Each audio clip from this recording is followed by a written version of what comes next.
नमस्कार, India news के खास प्रोग्राम लीगली स्पीकिंग में आपका स्वागत है। मैं हूं आशीष सिन्हा। लीगली स्पीकिंग में आज हम चर्चा करेंगे देश के न्यायिक परिसर की। नामी गिनामी गैंगस्टरों की हत्या के अड्डे क्यों बनते जा रहे हैं। न्यायिक परिसर यानी अदालतें, कोर्ट परिसर, कारागार और पुलिस हिरासत सिलसिला तो काफी लंबे समय से चला आ रहा है, लेकिन इधर ऐसे मामलों में कुछ तेजी आई है। पहले कुख्यात माफिया अतीक और अशरफ की हत्या से प्रयागराज पुलिस की हिरासत में सरेआम हो जाती है, फिर हापुड़ में सुंदर भाटी गैंग के गुर्गों को कोर्ट परिसर में गोलियों से भूंस दिया जाता है। देश के सबसे सुरक्षित तिहाड़ जेल में तिल्लू ताजपुरिया की धारदार हथियार से हत्या कर दी जाती है। और अब उत्तर प्रदेश की राजधानी लखनऊ में बड़े बड़े ओहदेदारों के नाक के नीचे कथित कड़े सुरक्षा इंतजामों के बीच माफिया मुख्तार अंसारी के साथ गैंगस्टर्स के साथ ही संजीव जीवा को कोर्ट परिसर में गोलियों से भूंस दिया जाता है। जीवा की डेड बॉडी की पोस्टमार्टम रिपोर्ट में लिखा है कि उसके शरीर पर बुलेट्स के 16 एंट्री और एग्जिट पॉइंट्स हैं। मतलब ये कि कथित कड़ी सुरक्षा के बीच जीवा को बेहद नजदीक से मारा गया। लखनऊ और प्रयागराज में हुई हत्याकांड की थ्योरी बहुत डरावनी है, पुलिस और सरकार के लिए चौंकाने वाली है, क्योंकि दोनों ही हत्याकांडों में विदेशी घातक हथियारों का इस्तेमाल हुआ है। ऐसे हथियारों का मुकाबला करने वाले हथियार अभी तक यूपी पुलिस के पास नहीं है। सवाल यह उठता है कि क्या दुर्दांत अपराधियों की पेशी वीडियो कॉन्फ्रेंसिंग के जरिए नहीं हो सकती? अगर हां, तो अदालत और सरकार अपराधियों के साथ साथ आमजन और सुरक्षा कर्मियों की जान के साथ खिलवाड़ क्यों कर रही है? आइए ऐसे ही तमाम सवालों के जवाब तलाशने की कोशिश करेंगे। मेहमान और जाने माने कई वकील जो हैं वो हमारे साथ रहेंगे, लेकिन सवाल ये कि क्या अदालत परिसर में हथियार को लेकर जाया जा सकता है? और इसी मुद्दे पर बातचीत करने के लिए हमारे साथ चार खास मेहमान हैं। अनीश श्रीवास्तव जी हैं, अधिवक्ता हैं हाईकोर्ट लखनऊ बेंच के। अखिलेश सिंह हैं, अधिवक्ता हैं हाईकोर्ट इलाहाबाद के। जगनीश प्रताप सिंह हैं, लॉ एक्सपर्ट हैं। और नवीन जिंदल हैं, अधिवक्ता है सुप्रीम कोर्ट के। नवीन जी, सबसे पहले आपके पास आना चाहूंगा। देखिए, अगर एनकाउंटर होता है तो उसको लेकर कई सवाल उठाए जाते हैं। कहा यह जाता है कि कानून के तहत ही जो अपराधी है उसको सजा दिलाई जाए, लेकिन अदालतों में जिस तरह से खुलेआम हत्याएं हो रही हैं, जहां पर न्याय की उम्मीद लेकर लोग पहुंचते हैं, न सिर्फ अपराधी आते हैं बल्कि वो लोग भी आते हैं जिन्हें न्याय की उम्मीद होती है। और इस तरह से अगर वहां पर अपराध की संख्या बढ़ने लगेगी, इस तरह की चीजें वहां पर होने लगेंगी जो लखनऊ में हुआ है, तो फिर आम लोगों को न्याय कैसे मिलेगा? बिल्कुल आशीष भाई, देखिए, समझने की चीज ये है कि आप देखेंगे कि सर्वोच्च न्यायालय में, उच्च न्यायालय में और डिस्ट्रिक्ट कोर्ट जितनी भी हैं उनमें सुरक्षा को लेकर बहुत अलग अलग तरीके की जो प्रणाली है वो अपनाई जाती है। हम लोग दिल्ली में देखते हैं कि सर्वोच्च न्यायालय में और उच्च न्यायालय के अंदर विजिटर पास की प्रोसेस है। आप जाते हैं तो पहले पास बनवाना होता है। अगर आप अधिवक्ता हैं तो आपको अंदर कोर्ट परमाइसिस में एंट्री करने से पहले आपको अपना आई कार्ड दिखाना होता है। सुरक्षा के लिए राजस्थान पुलिस पहले वहां पे सुरक्षा करती थी। अब जब दो इंसिडेंट्स रिसेंटली जब दिल्ली में हुए थे, उसके बाद से सुरक्षा जो है वो रिजर्व फोर्स को दे दी गई है। तो ये सिस्टम जो है वो उच्च न्यायालय और सर्वोच्च न्यायालय में है, लेकिन डिस्ट्रिक्ट कोर्ट्स के अंदर जो है वो अलग सिस्टम है। डिस्ट्रिक्ट कोर्ट में पास प्रणाली को प्रारंभ किया गया था दिल्ली में, लेकिन कहीं ना कहीं कहें कि हम जो फैसिलिटीज मैनेज करने वाले हैं, चाहे एडमिनिस्ट्रेशन है, कोर्ट के जो एडमिनिस्ट्रेशन है, उसके पास शायद इतना सब करने की नवीन जी, वो इच्छा सफल नहीं शक्ति। हो पाया था। वो प्रणाली कोशिश तो जी, की गई मैं थी कि वही कह रहा हाईकोर्ट हूँ, और सुप्रीम कोर्ट के तर्ज पर शुरू की जाए, लेकिन वो सफल हो नहीं पाई। वो सफल नहीं हो पाया। और साथ साथ मैं बात करूंगा दिल्ली से बाहर की जो डिस्ट्रिक्ट कोर्ट्स है, जैसे हम बात करें यूपी की या उत्तराखंड की या हरियाणा के अंदर हम बात करें, तो वहां पे एक अलग प्रोसेस है। मैंने देखा है, मैं कई बार गाजियाबाद में या नोएडा में जाना होता है कई बार, तो वहां पे देखा है कि उस तरीके का, जिस तरीके का सिस्टम दिल्ली डिस्ट्रिक्ट कोर्ट में है, वैसा सिस्टम भी वहां नहीं है। सुरक्षा को लेकर बहुत ज्यादा कड़ाई जो है वो डिस्ट्रिक्ट कोर्ट्स में नहीं देखने को मिलती, जितनी की उच्च न्यायालय में या सर्वोच्च न्यायालय में देखने को मिलती है। तो ये बहुत बड़ा डिफरेंस है। और मुझे लगता है कि कहीं ना कहीं सुरक्षा जो डिस्ट्रिक्ट कोर्ट्स में है उसको सर्वोच्च न्यायालय और उच्च न्यायालय की तर्ज पर ही इंप्रूव करने की जरूरत है।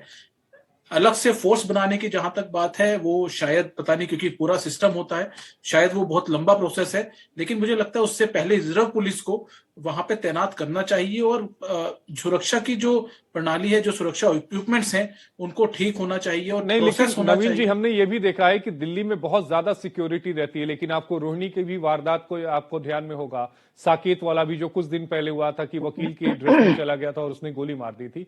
तो ऐसे वाक्य हो रहे हैं दिल्ली में भी, जबकि दिल्ली में सिक्योरिटी बहुत ज्यादा हाई है। अगर आप लोअर कोर्ट्स में भी जाना चाहें, चाहे आप साकेत में जाना चाहें, रोहिणी में जाना चाहें, तो कई सारे आपको चेकिंग से पॉइंट से होकर गुजरना पड़ता है, इतना आसान नहीं होता। लेकिन अनीश जी, मैं आपके पास आना चाहूंगा। अनीश जी, जो जी यूपी में हुआ है, चूंकि आप हाईकोर्ट में एडवोकेट भी हैं और आप लखनऊ बेंच में आप इस समय प्रैक्टिस भी कर रहे हैं, इलाहाबाद जी हाईकोर्ट की लखनऊ जी बेंच में। जी। सुरक्षा को लेकर अगर हम बात करें हम्म। यूपी में, कोर्ट्स में, खासकर लोअर कोर्ट्स की बात करें, तो क्या प्रणाली अपनाई जा रही है? क्या उस प्रणाली से जो वहां का अधिवक्ता परिषद है वो संतुष्ट है, या आप इसको लेकर आप लोगों ने कोई ज्ञापन वगैरह भी दिया है? ये जहाँ तक हाई कोर्ट की बात है, एक तो हाई कोर्ट है, बाकी लोअर कोर्ट्स हैं। हर डिस्ट्रिक्ट में डिस्ट्रिक्ट कोर्ट्स होते हैं, जैसा कि आप जानते हैं। और इस हाई कोर्ट डिस्ट्रिक्ट कोर्ट के अलावा भी कई कोर्ट्स हैं, कई कोर्ट्स हैं, लेकिन इसके बारे में अभी हम लोग बात करें। पहले हाई कोर्ट की बात करते हैं। एक लखनऊ में है यूपी में, और एक इलाहाबाद में है। इलाहाबाद मेन प्रिंसिपल बेंच जिसको बोलते हैं। तो सिक्योरिटी वहाँ देखिए, देखती है, वहाँ सीआरपीएफ के अंडर में है पूरी, जितनी भी गेट्स हैं। हर जगह आपको सीआरपीएफ के लोग मिलेंगे, हर जगह मेटल डिटेक्टर के साथ है। सारे बैग्स वगैरह चेक होते हैं, बाकायदा बैग वगैरह जिसके साथ बैग है उसको बैग चेक होते हैं। इंडिविजुअल को भी चेकिंग होती है। लेकिन कभी कभी ये जरूर है, क्योंकि मैं खुद हूँ और अधिवक्ता भी हूँ और जाता हूँ इलाहाबाद भी, लखनऊ भी देखता हूँ। तो कभी कभी मुझे लगता है कि कभी एडवोकेट होने का फायदा या तो हमको मिलता है, या तो हम कहीं कहीं उठा लेते हैं। तो और कभी कभी मैंने ये भी देखा है कि कुछ एडवोकेट्स ऐसे भी हैं, हमारे बीच के भाई बंधु हैं, कि उनसे पूछ लिया जाए कि आप अपना आई वो कार्ड दिखा नाराज भी दीजिए, हो जाते हैं अनीश जी। तो मैंने तो नाराज हो कई बार जाते हैं। देखा है कि वो नाराज हो जी जाते जी हैं और वो सुरक्षा जी। गार्ड से ही पूछने लगते हैं कि तुम्हारी हिम्मत कैसे हुई कि तुमने हमसे परिचय बिल्कुल पूछ लिया। बिल्कुल।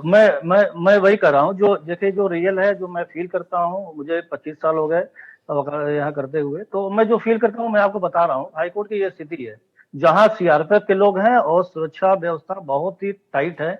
और कोशिश होती है कि कोई भी गलत आदमी या कोई फर्जी वकील कोर्ट प्रेमाइसेस के अंदर जा ना पाए।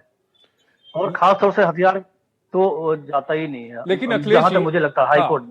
अखिलेश जी, लेकिन जी जी, डिस्ट्रिक्ट कोर्ट अनीश जी आप बोल लीजिए, फिर लेकिन अखिलेश जी के डिस्ट्रिक्ट पास जाऊंगा। जी जी, डिस्ट्रिक्ट कोर्ट की जहां तक बात करते हैं, वहाँ सुरक्षा व्यवस्था राज्य सरकार के हाथ में है। पुलिस वाले बैठे होते हैं, बाकी मेटल डिटेक्टर भी है और चेकिंग होती है। लेकिन आप इसलिए नहीं कि मैं एडवोकेट हूँ, आप वहां जाएं और देखें, आपको मोर देन 50%, अबाउट 70-80% लोग ऐसे हैं पुलिस वाले जो केवल अपना मोबाइल चेक देखते हैं। और उनको उनको उनको मतलब नहीं है क्या है सिक्योरिटी से। आज भी आप कल भी घटना है, परसों जो भी घटना है, आप देखते हैं क्या, हर आदमी परेशान है, जनता ही परेशान है। अल्टीमेटली सफर जनता ही करती है उसको।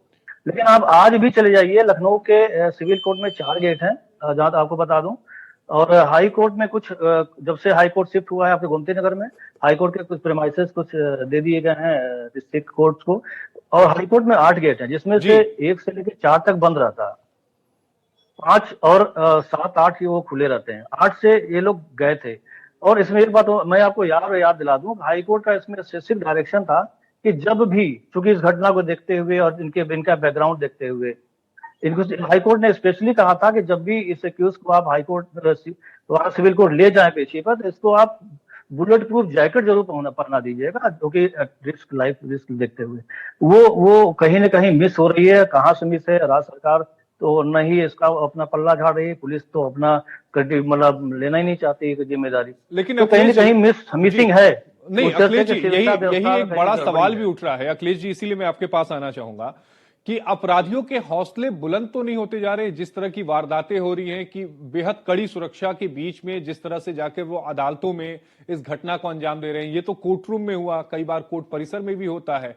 तो अपराधियों के हौसले बुलंद होते जा रहे हैं। तो ऐसे में इस तरह की घटनाओं को रोकने के लिए क्या कवायद की जा सकती है? किस तरह की चीजों में बदलाव किया जा सकता है? हमारा ये मानना है कि 2 चीजें बड़ा महत्वपूर्ण है। जैसे हमने दो सिक्योरिटी में 2 चीजें, एक तो हाई कोर्ट की सिक्योरिटी, जिसको बहुत अच्छे तरीके से भाई साहब ने बताया भी, लेकिन सबऑर्डिनेट कोर्ट की सिक्योरिटी बड़ा महत्वपूर्ण होता है। इसलिए होता है कि जो जनरल पब्लिक है उसका हाई कोर्ट में जाना बहुत कम होता है। जो सबसे ज्यादा सामना करना पड़ता है पब्लिक को, वो लोअर कोर्ट में होता है। लोअर कोर्ट में एक प्रीमाइसेस में पहले तो कोर्ट को होना चाहिए, जजों की एंट्री और आने जाने का एक गेट होना चाहिए, वकीलों के लिए एक गेट होना चाहिए और वादकारियों के लिए अलग होना चाहिए, और इसके लिए सिक्योरिटी बहुत जरूरी है। दूसरा पहलू जो हमारे अपने फ्रेटर्निटी वकील साहब लोगों को, कि अगर आपकी चेकिंग हो रही है, तो आप अपना आईडी प्रूफ दिखाइए, अपना चेकिंग भी कराइए। इसके बाद जो लोग बचते हैं उनकी सिक्योरिटी के लिए अलग से एक व्यवस्था होनी चाहिए, ये मेरा मानना है। सबऑर्डिनेट कोर्ट में सिक्योरिटी की इसलिए ज्यादा जरूरत है क्योंकि जितनी गवाही, जितने मुलजिम होते हैं, सबकी पेशी वहां होनी है। हाई कोर्ट में किसी की पेशी होनी नहीं है। Rarest of the rare cases में हाई कोर्ट में किसी वादकारी की वहां पेशी होती है, लेकिन सबऑर्डिनेट कोर्ट में तो दोनों पक्षों को वहां आना है, विटनेस को आना है। तो इसमें मुलजिम की सुरक्षा, विटनेस की सुरक्षा, वादकारी की सुरक्षा, प्रोसिक्यूशन की सुरक्षा, इन सब की सुरक्षा की जरूरत है। इस स्थिति में जैसे इसी तरह से एक घटना हुई थी इलाहाबाद लोअर कोर्ट में, एक वकील साहब की हत्या हो गई थी। एक दरोगा जी मतलब वो अपनी सुरक्षा में चाहे जैसे भी उनको आजीवन कारावास हो गया था। इस बात को कॉग्निजेंस में लेकर के इलाहाबाद हाई कोर्ट ने जस्टिस बघेल की एक कमेटी बनाई थी। उसका क्या रिपोर्ट आया है तो नहीं पता, लेकिन 7 जजेस कोर्ट बैठी थी और आज भी अनवरत चल रहा है। 7 सीनियर जजेस बैठते हैं और सबऑर्डिनेट कोर्ट की जितने भी सुरक्षा या उससे संबंधित मामले हैं उनको सुनते हैं। अखिलेश जी, मैं अग्निश जी के पास भी आना चाहूंगा। अग्निश जी, क्या जिस तरह से सेंट्रल फोर्सेस हैं, चाहे सुप्रीम कोर्ट में है, चाहे हाई कोर्ट्स में है, तो क्या लोअर कोर्ट्स में भी सेंट्रल फोर्सेस को डिप्लॉय किया जाए, तब जो सुरक्षा है वो और ज्यादा मजबूत हो जाएगी? क्योंकि अखिलेश जी बता भी रहे थे और बिल्कुल सही भी है कि वहां पर गवाह भी जाते हैं और सबसे ज्यादा खतरा तो गवाहों को होता है। कई दुत्याग जो अपराधी हैं, कुख्यात अपराधी है, वो भी पेश होते हैं, और कई ऐसे लोग हैं जो अपनी अदालत में न्याय के लिए सभी जाते हैं और आम आदमी भी जाता है। तो ऐसे में क्या सेंट्रल फोर्सेस को वहां पर डिप्लॉय किया जाए? जी सर, बिल्कुल। मतलब मैं एग्री करता हूँ अखिलेश जी के साथ कि जो फाउंडेशन किसी भी क्राइम का है, वो जितना भी लोअर कोर्ट में डिसाइड होगा, जो भी स्केच बनेगा, वही आगे जाके डिस्कस होता है हाई कोर्ट और सुप्रीम कोर्ट्स में। दूसरी चीज, जैसे मान लीजिए सुरक्षा की बात यहाँ पे हो रही, तो पिछले साल जब सुप्रीम कोर्ट में एक केस पड़ा है, तो उसमें उन्होंने सुप्रीम कोर्ट ने पूछा कि क्या एक नई फोर्स बनाने की जरूरत है हमें जैसे कोर्ट्स के लिए। तो वहां पे जो हमारे अटॉर्नी जनरल साहब जिन्होंने रिप्रेजेंट किया था सेंटर को, उन्होंने बताया कि नहीं, ऐसी कोई भी जरूरत नहीं है जिसमें डेडिकेटेड फोर्स चाहिए। तो वहां पे हालांकि उन्होंने एक चीज ये जरूर मेंशन की थी कि हम लोग जो है एक काम कर रहे हैं, पीआरजी करके एक चीज होती है, प्रोटेक्शन रिव्यू ग्रुप बनाएंगे। तो वो जो काम करेगी under the MHA, ministry of home affairs जी। अब उसकी जिम्मेवारी ये है कि हर जगह के हाई कोर्ट के जो रजिस्ट्रार जनरल हैं उनको बुलाएंगे और उनके साथ बैठेंगे कि भाई आपके यहाँ जो है, चंडीगढ़ में जैसे माहौल अलग है, पंजाब हाई कोर्ट का मान लीजिए मामला हो गया तो वो अलग है, उत्तर प्रदेश की कोर्ट्स में अलग टाइप के केस हैं, महाराष्ट्र का अलग है, तो हर जगह की अलग अलग जरूरतें हैं। उसको पूरा करने के लिए इन्होंने प्रोटेक्शन रिव्यू ग्रुप बनाने की मांग, मतलब उन्होंने बताया सुप्रीम कोर्ट ने कि हम प्रोटेक्शन रिव्यू ग्रुप बना रहे हैं और इसमें जो है बैठकें होंगी। तो इसका जो टाइमलाइन उन्होंने डिसाइड किया था, वो किया था कि 6 महीने में हर साल जो है 2 बार इस पे बैठेंगे सारे लोग मिलके और ये डिसाइड करेंगे कहाँ पे क्या जरूरत है। जैसे उत्तर प्रदेश में देखिए 2 बातें हैं। पहला तो ये है कि देखिए सेकंड लिस्ट में बताया जाता है 7th शेड्यूल ऑफ कॉन्स्टिट्यूशन में कि जो कोर्ट है, जो जज है, उसकी प्रोटेक्शन की पूरी जिम्मेवारी स्टेट गवर्नमेंट की है। तो जो हमारी स्टेट गवर्नमेंट है भाई, मान लीजिए माननीय मुख्यमंत्री योगी आदित्यनाथ जो हैं, वो गोरखपुर से आते हैं। पिछले साल 22 दिसंबर 2022 को गोरखपुर कोर्ट प्रेमिसेस में एक क्रिमिनल था, उसके ऊपर केस चल रहा था किसी के रेप करने का। उसके जो अपोजिट पार्टी थी उन्होंने आके उसके ऊपर गोली चला दी और कोर्ट के अंदर वहां पे जो आजकल वो संजीव महेश्वरी के साथ हुआ है, वही सीन पिछले साल भी हुआ था। अब पिछले साल 22 जनवरी 2022 से आज हम लोग 1.5 साल बीत चुका है 1.5 साल में प्रोटेक्शन रिव्यू ग्रुप ने क्या तैयारी की या उसका क्या एस्टिमेट है, वो कुछ भी नहीं हो नहीं पाया। पता है। मैं विनीत जी आपके पास आना चाहूंगा, इस तरह की घटनाओं को रोकने के लिए और क्या किया जा सकता है? चूंकि आप नॉर्थ ईस्ट लॉयर्स एसोसिएशन में एक बड़े पद पर भी हैं, तो आप लोगों ने कई बार ज्ञापन भी दिया है, मुख्य न्यायाधीश को दिया है, सेंटर में दिया है। जब इस तरह की वारदातें दिल्ली के रोहिणी कोर्ट में हुई या साकेत कोर्ट में हुई, समय समय पर आपने आवाज भी उठाई है इसके खिलाफ। तो आखिर इन घटनाओं को रोकने के लिए क्या सुधार किया जा सकता है, किस तरह के बदलाव किए जा सकते हैं? आशीष भाई, ये ना एक ज्वाइंट एफर्ट की बात है। सबसे पहले जो सिक्योरिटी एजेंसीज हैं, चाहे वो दिल्ली पुलिस के लोग हैं, चाहे वो कंसर्न डिस्ट्रिक्ट में जहां जैसे स्टेट के अंदर स्टेट पुलिस देखती है, या सीआरपीएफ के लोग हैं, या कोई और फोर्सेस जहां पे जैसे लगी हुई हैं, उन लोगों को विजिलेंट रहने की जरूरत है। मैंने देखा है कि कोर्ट के अंदर जिस तरीके की सिक्योरिटी चेकिंग होनी चाहिए, कहीं ना कोई नेग्लिजेंस रहता है, उस तरीके की चेकिंग नहीं होती। अब उसके अंदर बहुत सारी चीजें हैं। हम कुछ लोग कहते हैं कि एडवोकेट्स कोऑपरेट नहीं करते, कुछ लोग कहते हैं कि भाई कई बार ऐसी चीजें होती हैं कि जो विजिटर्स होते हैं वो कोऑपरेट नहीं करते। तो मुझे लगता है कि चाहे कोई भी हो, विजिटर हो, चाहे वो स्टेक होल्डर्स हो, एडवोकेट्स हों या कोई और लोग जो वहां पे आते हैं, सबकी चेकिंग, प्रॉपर चेकिंग होनी बहुत जरूरी है। और इस चीज को लेकर बार एसोसिएशंस को या जो लोग वहां पे हैं उन सभी लोगों को एक मीटिंग बुला के बार एसोसिएशन को अपने मेंबर्स को इस चीज में विजिलेंट करना चाहिए कि और मुझे लगता है मैं आपने सही बात कही विनीत जी। और अनीश जी, मैं आपके पास आना चाहूंगा। मुझे भी यही लगता है कि जो भी एडवोकेट्स हैं, अगर वो अदालत में जाते हैं तो खुद अपना आई कार्ड निकालकर एक बार दिखा दें, सुरक्षा जो तंत्र है वहां पर उसके साथ पूरा सहयोग करें, ताकि अगर कोई फेक एडवोकेट बनकर जा रहा है, क्योंकि इधर बीच की जो भी घटनाएं हुई हैं उसमें ज्यादातर वकील की ही वेशभूषा में जो हत्यारा था वो अदालत के अंदर पहुंचा या फिर कोर्ट परिसर में पहुंचा है।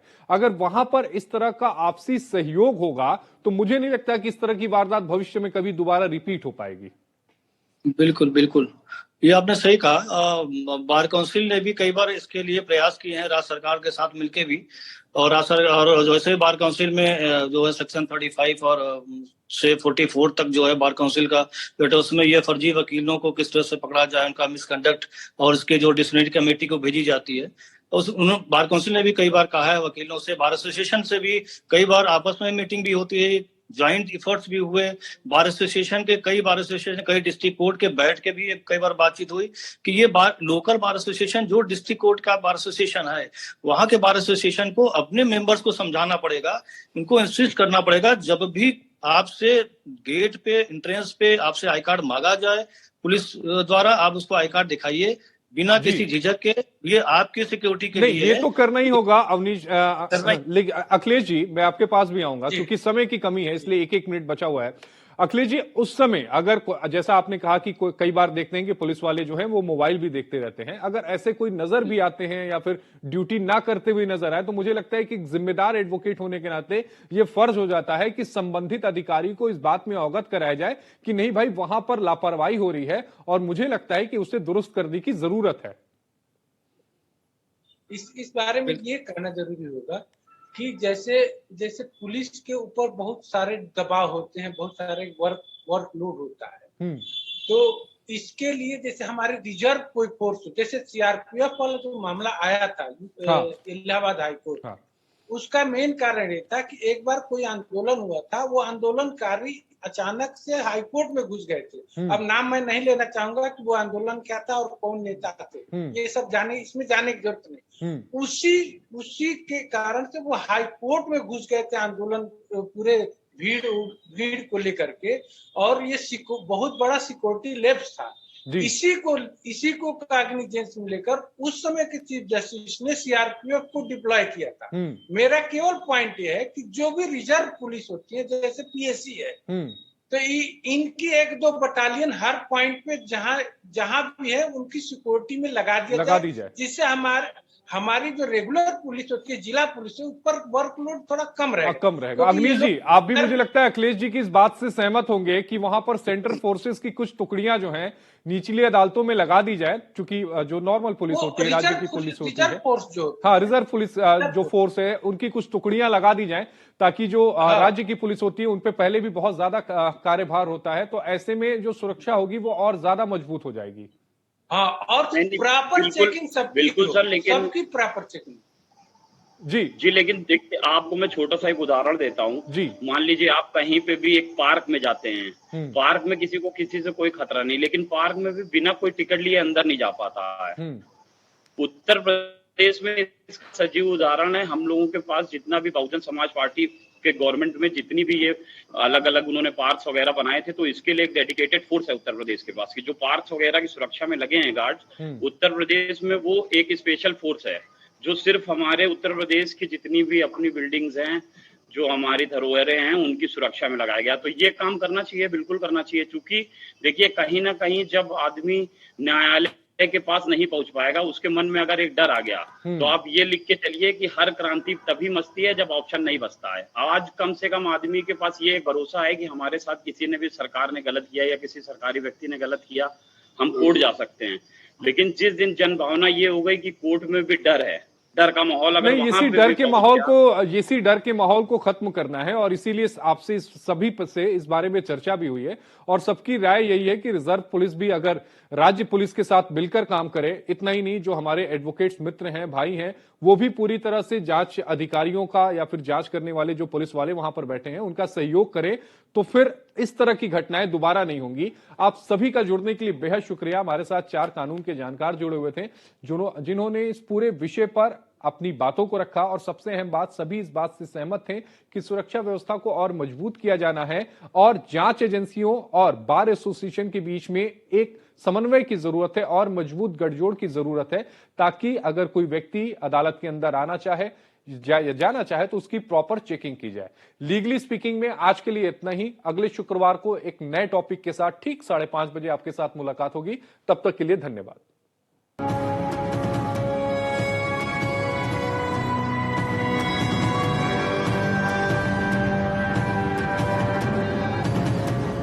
राशि की स्कूल फीस, घर का किराया, कितनी जिम्मेदारियां हैं सर पे। तुम तो टर्म लाइफ इंश्योरेंस लिए बिना ही चले गए। पॉलिसी बाजार में 1 करोड़ का टर्म लाइफ इंश्योरेंस